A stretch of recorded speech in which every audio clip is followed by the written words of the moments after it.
अंग्रेजी सीखना बहुत से लोगों का एक बड़ा सपना होता है। तो आज हम एक बड़े ही लोकप्रिय और असरदार गाइड पर नजर डालेंगे जो ये बताता है कि कैसे बस एक रोज की आदत बनाकर कोई भी इस भाषा में महारत हासिल कर सकता है। अंग्रेजी में फ्लुएंट कैसे बने, ये सवाल तो लगभग हर किसी के मन में आता है जो इंग्लिश सीखने की कोशिश कर रहा है। इसका जवाब अक्सर बहुत मुश्किल लगता है, लेकिन क्या हो अगर इसका एक बहुत ही सीधा साधा रास्ता हो।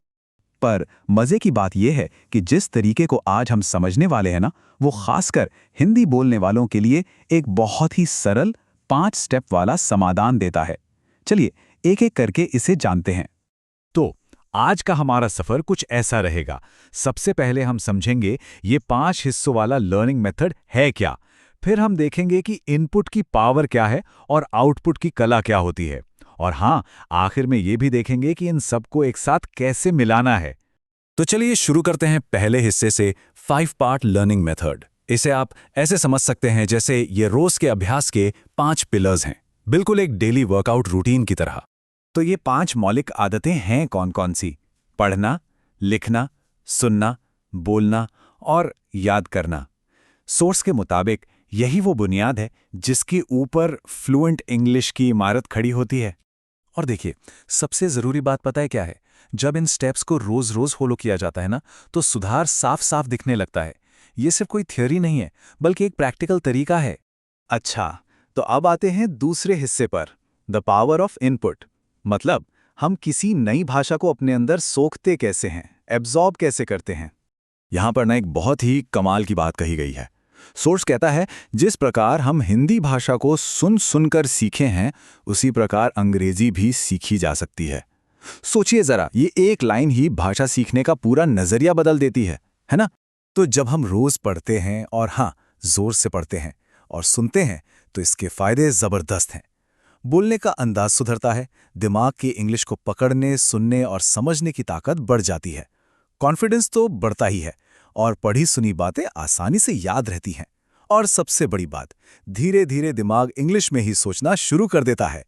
ठीक है, तो इनपुट की बात तो हो गई, अब बारी है आउटपुट की कला की। मतलब अब हम भाषा को एक्टिवली इस्तेमाल करने की बात करेंगे, जैसे लिखना और बोलना।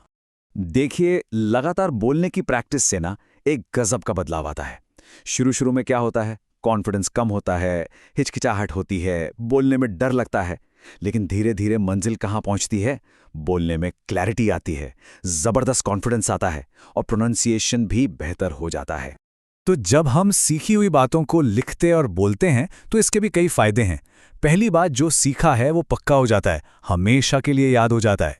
हमारा प्रोनाउंसिएशन सुधरता है, बोलने की जो झिझक है वो कम होने लगती है, कॉन्फिडेंस लेवल बढ़ता है, और सबसे जरूरी, इंग्लिश बोलने का डर वो पूरी तरह से खत्म हो जाता है। तो चलिए, थियरी तो हमने समझ ली, अब देखते हैं कि इसे रोज की प्रैक्टिस में कैसे लाना है। यह हिस्सा हमें यही बताएगा कि सोर्स में दिए गए सेंटेंसेस का इस्तेमाल करके इस मेथड को असल में लागू कैसे करना है।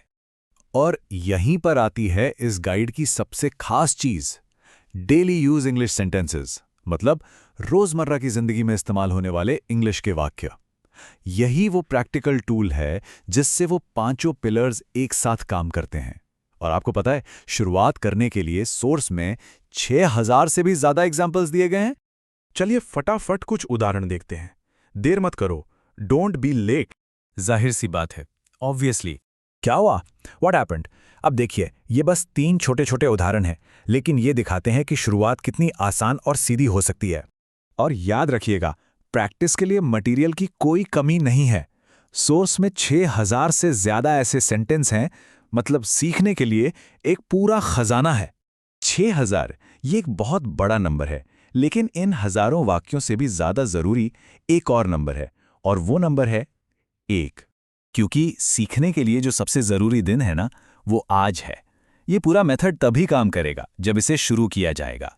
तो असल सवाल ये नहीं है कि कैसे सीखें, सवाल ये है कि क्या आज से शुरू करने के लिए हम तैयार हैं।